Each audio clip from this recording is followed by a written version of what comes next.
Thank you, Dan, and thank you, Startup Autobahn, powered by Plug and Play, for hosting us. This panel is all about the future of mobility and more specifically, which energy source will be powering the vehicles of the future, both consumer and commercial. In order to address climate change, we need to find new sustainable ways of moving around. Major cities are also struggling to reduce levels of pollution, such as NOx, which has been tied to respiratory health issues. So there are multiple reasons to decarbonize mobility. We've made lots of progress on battery-powered vehicles, which are clearly dominating the race. There are now over 80 plug-in battery vehicle models in the UK, for example, with most manufacturers offering at least plug-in hybrids and many offering all-electric too, with more being released every month. Prices have gone down and will continue to do so as battery prices reduce.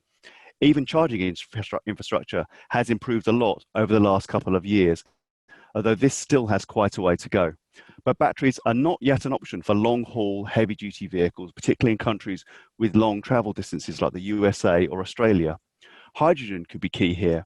Green hydrogen is in the spotlight at the moment, enjoying coordinated governmental support in Germany, the EU, and globally. But with only a handful of hydrogen car manufacturers and a limited refueling infrastructure, scaling this technology might prove difficult. Then there's biofuels. Has development of these gone far enough for them to be a contender? So the question is, how do we move around in a zero carbon world? Which fuel source will be the clear winner? Or is there room enough for various technologies to coexist?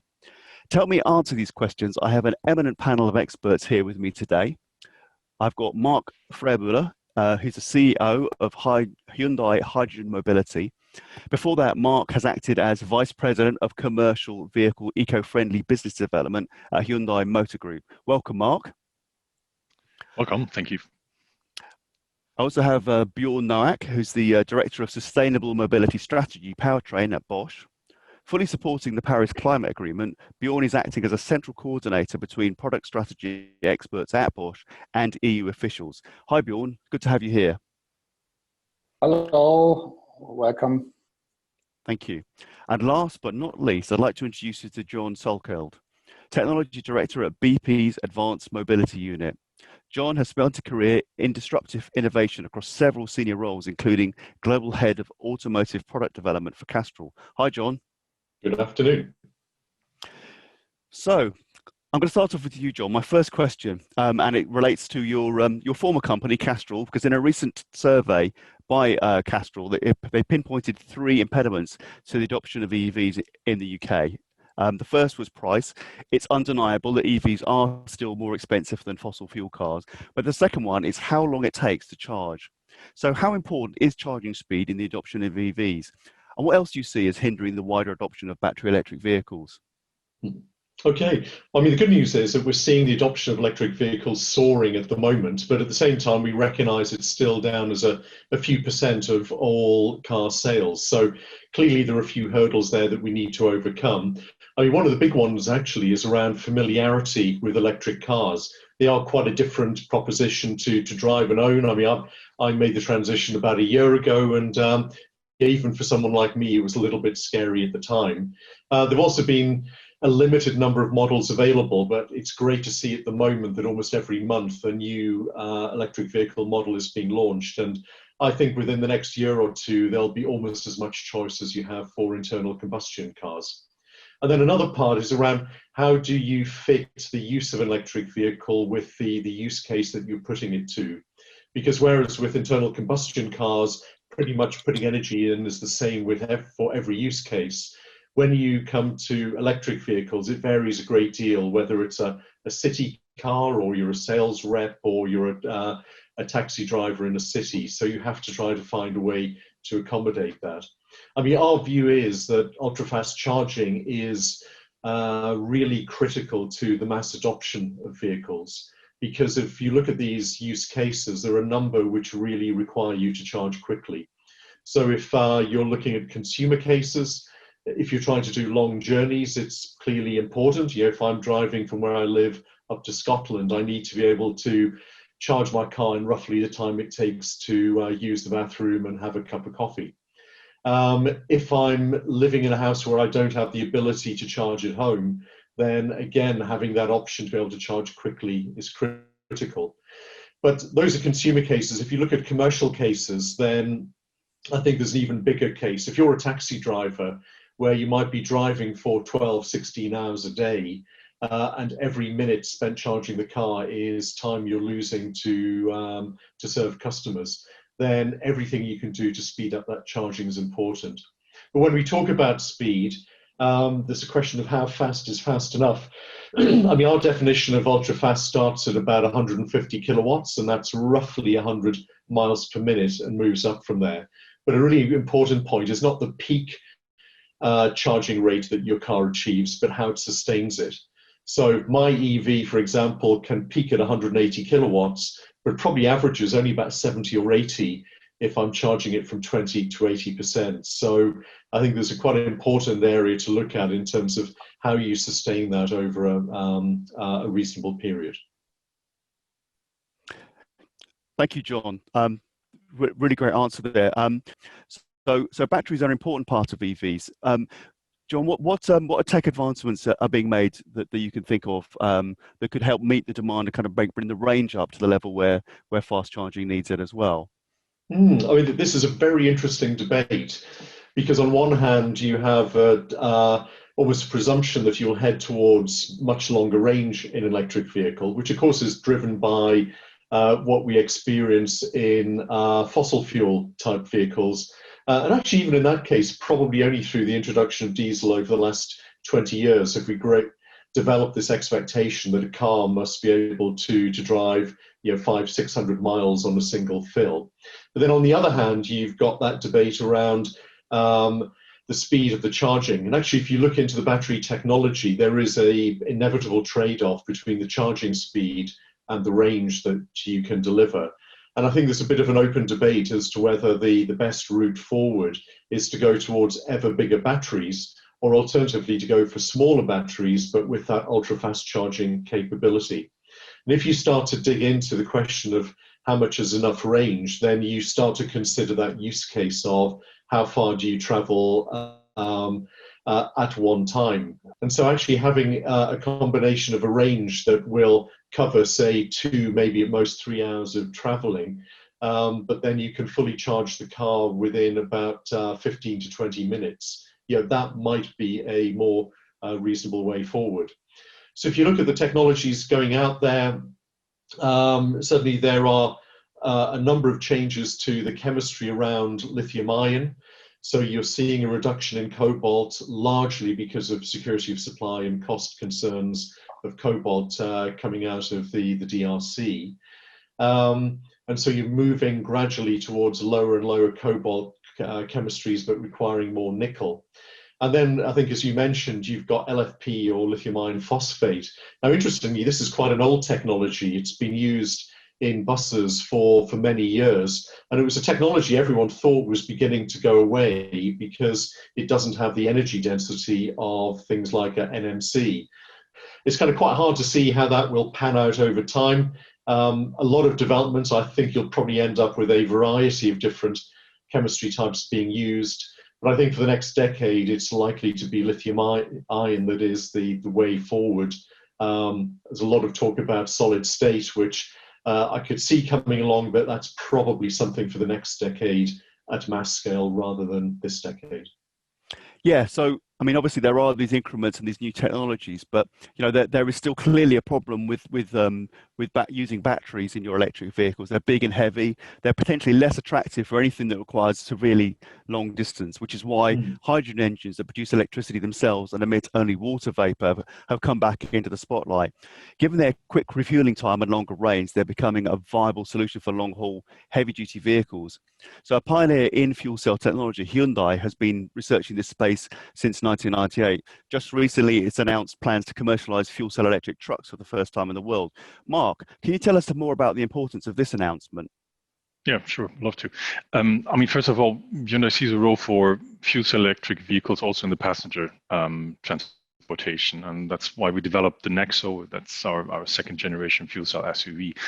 But we also see a lot of potential in commercial transportation applications. I mean, especially compared to battery, fuel cell is ideal in this segment when it comes to carrying heavy loads, long distances, faster refueling. So that is why Hyundai Motor Company focused a lot of resources on developing fuel cell heavy duty trucks. And well, the latest model is our Hyundai Action fuel cell truck. It comes with two Nexo fuel cell systems, 95 kilowatt each, will carry about 35 kilograms of hydrogen. That gives a range of about 400 kilometers on a single refueling. Now, Hyundai Hydrogen Mobility is a joint venture between Hyundai Motor Company in Korea and the Swiss company H2 Energy. And our goal is really to promote hydrogen mobility in Europe. And we start with that in Switzerland because here we have a quite unique business case which will enable us to really deliver 1,600 fuel cell trucks by 2025. Actually, the first 10 already arrived in August, being upfitted right now. We will have a market launch event at the beginning of October, really to hand over the first 7 vehicles to our customers. We will have around about close to 50 vehicles in the country by the end of the year. And again, like I said, 1,000 in 2023, 1,600 by 2025. But to come back to your question about the importance of all that, because our truck is purely powered by 100% green hydrogen and obviously runs completely emission-free, so it's really CO2-free in its operation. And each truck saves about 65 tons of CO2 every year. So our 1,600 trucks would save about 100,000 tons of CO2 every year. And well, I think that shows the importance of what we're doing here. Well, that's great work, and wish you well with that. But I'd like to bring Björn into the conversation now. Because Bosch has also been a strong player in the development of electromobility, and the company is planning to start the production of fuel cell powertrains, primarily with a focus on trucks, in a couple of years in 2022, 23. Björn, can you tell us more? What pushed Bosch in this direction? What about EVs? I know you were in the battery market until about 2 years ago. So what kind of made you shift from those towards fuel cells? Yeah, I think I would be happy to answer those questions. Actually, I wouldn't call it really a shift from EV and batteries into the fuel cells that we use in truck. So for batteries, we were all the time focused more or less on passenger cars. And in passenger cars, battery market, we were not the first ones, to be honest, to go into the lithium-ion path. And at the end of the day, we hardly could see how we could grow to a large and successful player in this technology. So we withdraw from this, but still we continue to do our research work on next generations. A couple of them were already mentioned, and I'm quite sure we re-evaluate this.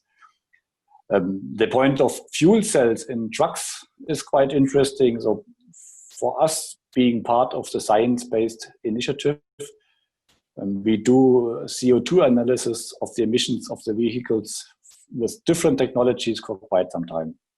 And with the upcoming CO2 regulation and for trucks, at least the missing battery performance in range, and also the, let me call it, out of reach charging power for heavy commercial vehicles. For us, it became clear that we need alternatives for the trucks segment. And I think it's obvious hydrogen is a clean and potentially climate neutral fuel that we could use in converted but well-proven internal combustion engines, but also in advanced technologies as fuel cells that we are talking of right now. Going one step ahead, it's also clear green hydrogen was and still is, I would say, prohibitive expensive, especially in the TCO-driven commercial vehicle market. And that's why highly efficient energy conversion in the fuel cell came very much into the focus, much more compared to the internal combustion engine.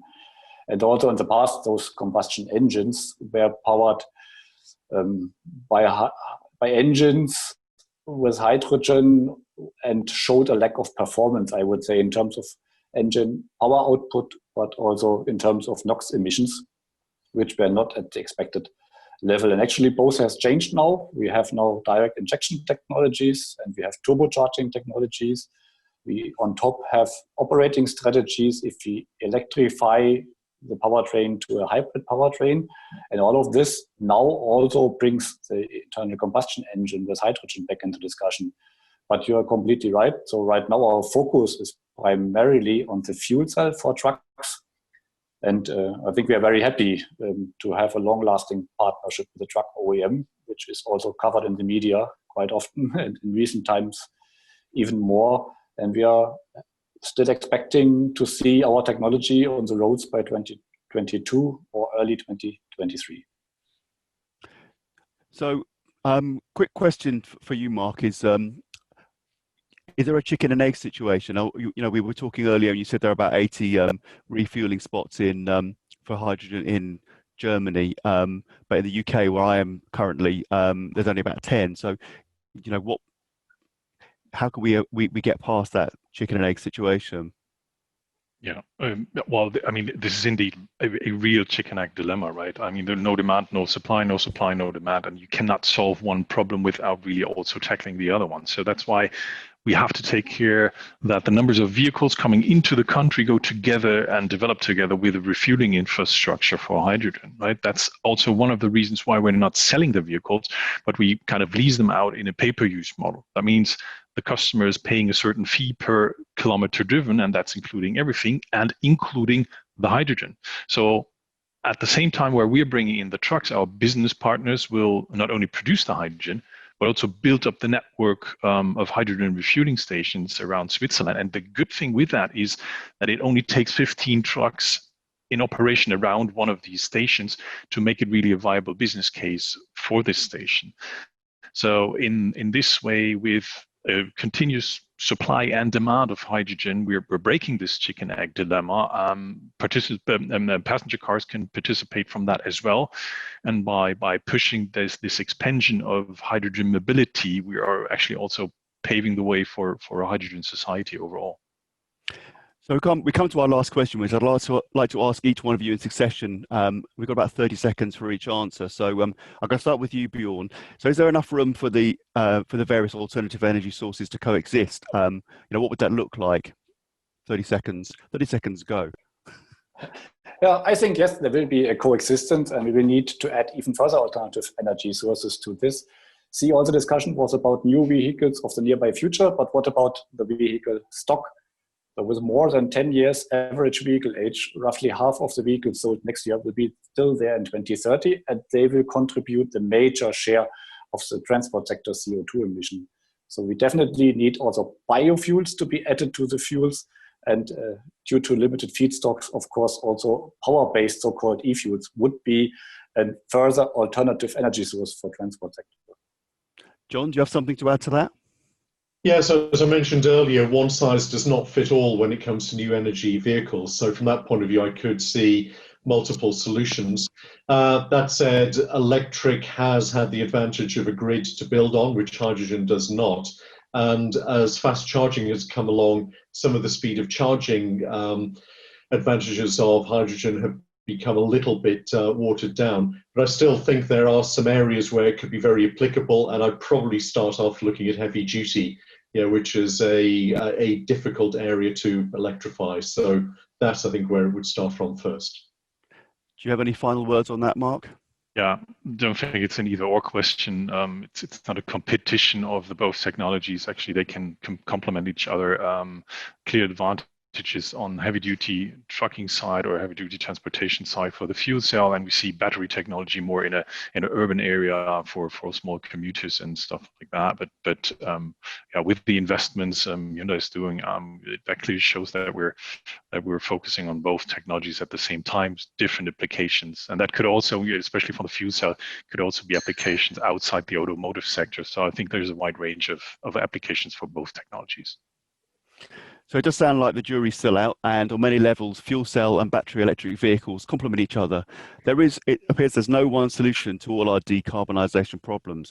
One thing is certain, though, over the next 5 to 10 years, the technological advancement is going to be extremely interesting, with much more change than we've had for decades beforehand. So hopefully you've enjoyed this panel and learned something from our eminent panelists. And thanks very much to Jon, Björn, and Mark for for joining us and giving us their thoughts on this subject. And thanks also to the audience for attending. And now back to the studio at Startup Autobahn.